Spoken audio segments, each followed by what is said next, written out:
اچھا جی، first year اسلامیات کی ہماری کلاس ہو رہی ہے اور آج ہم اسلامیات کی جو ہماری ٹیکسٹ بک ہے اس کا چیپٹر نمبر 2 کا آغاز کر رہے ہیں۔ چیپٹر نمبر 2 کا جو نام ہے وہ ہے اسلامی تشخص۔ آپ کے سامنے اس کی ڈیفینیشن بھی لکھی ہوئی ہے۔ اس کا نام اسلامی تشخص ہے اور اس میں جو سب سے اہم ٹاپک ہوگا وہ ہمارا ہوگا ارکان اسلام کا۔ ارکان اسلام یہ ہمارا سب سے اہم ٹاپک ہوگا اور انہی ارکان اسلام میں سے ایک کوئی نہ کوئی ارکان وہ پیپر میں لازمی اس کا لانگ کوسچن آتا ہے۔ اور ریڈیوس سلیبس میں ارکان اسلام میں سے نماز اور روزہ شامل کیا گیا ہے۔ زکوٰۃ اور حج ریڈیوس سلیبس میں ریڈیوس کر دیا گیا ہے۔ زکوٰۃ، حج اور جہاد کے ٹاپک نکال دیے گئے۔ ہم نے صرف نماز اور روزے کا ٹاپک جو ہے وہ پڑھنا ہے اور اس کے بعد اسی چیپٹر میں شامل ہے حقوق العباد، جس میں والدین کے حقوق، اولاد کے حقوق، پڑوسیوں کے حقوق، رشتہ داروں کے حقوق، غیر مسلموں کے حقوق وغیرہ یہ بھی شامل ہے۔ یہ بھی ہم پڑھیں گے انشاءاللہ۔ اسٹارٹ ہم آج کریں گے، کچھ ڈیفینیشنز ہیں اس کے ساتھ اور باقی آپ کے جو کوسچنز ہوں گے وہ پھر میں ساتھ ساتھ لیتا رہوں گا اور لاسٹ میں آپ کوسچنز کر سکتے ہیں پیپر کے حوالے سے اور ٹاپک کے حوالے سے۔ سب سے پہلے اسلامی تشخص کے بارے میں پڑھتے ہیں کیونکہ چیپٹر کا نام ہی اسلامی تشخص ہے۔ بہت سارے بچوں کو چیپٹر کا نام معلوم نہیں ہوتا اور یہ چیپٹر مشہور ہے ارکان اسلام کے نام سے، کیونکہ اس میں جو سب سے اہم چیز ہے وہ ارکان اسلام کے بارے میں ہی گفتگو کی گئی ہے۔ لہٰذا اس کا چیپٹر کا جو اصل نام ہے وہ بھی ہمیں معلوم ہونا چاہیے اور وہ ہے اسلامی تشخص۔ تشخص کہتے ہیں دراصل پہچان کو، کسی کی پہچان یا کسی کی شناخت، جس کو آئیڈینٹیفیکیشن بھی کہتے ہیں۔ تو یہیں سے سٹارٹ ہو رہا ہے۔ دیکھیے تشخص کے لفظی معنی ہیں شناخت یا پہچان۔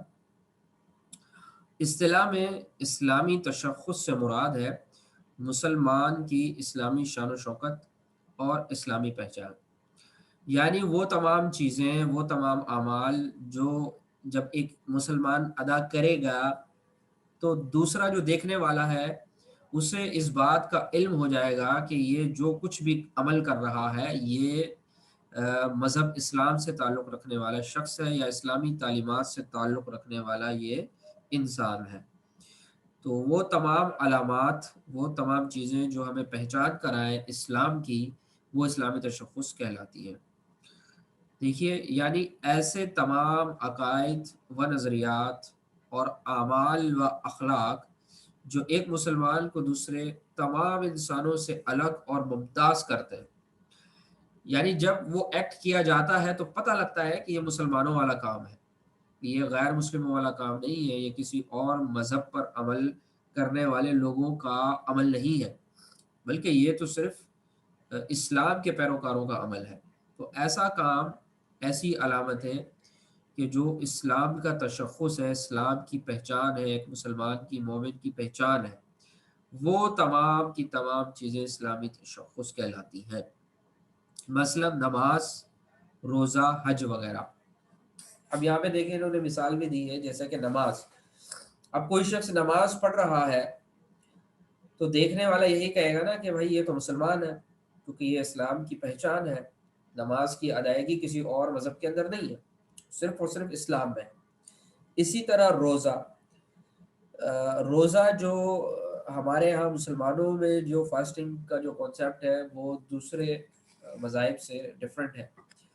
ہندو وغیرہ بھی رکھتے ہیں لیکن ان کا طریقہ کار اور ان کی چیزیں جو ہیں وہ دوسری ہوتی ہیں۔ ہمارے ہاں جو روزہ رکھا جاتا ہے اس کا کانسیپٹ کچھ اور ہوتا ہے۔ اسی طرح حج، حج ایک ایسی عبادت ہے کہ جو بالکل ہی ممتاز ہے، جو کسی اور مذہب میں آپ کو نہیں ملے گی۔ تو حج کرنے والے جو بھی لوگ ہیں یا جو بھی وہ منظر دیکھے گا تو وہ یہی کہے گا کہ یہ تو مسلمانوں کا عمل ہے اور یہ اس تمام کے تمام لوگ اسلام سے تعلق رکھتے ہیں۔ تو وہ تمام اعمال، وہ تمام چیزیں، چاہے ان کا تعلق عبادات سے ہو، اخلاقیات سے ہو یا دنیاوی معاملات سے ہو، ایسی تمام چیزیں جو ہیں وہ ایسی تمام چیزیں اسلامی تشخص کہلاتی ہیں، اسلام کی پہچان کہلاتی ہیں۔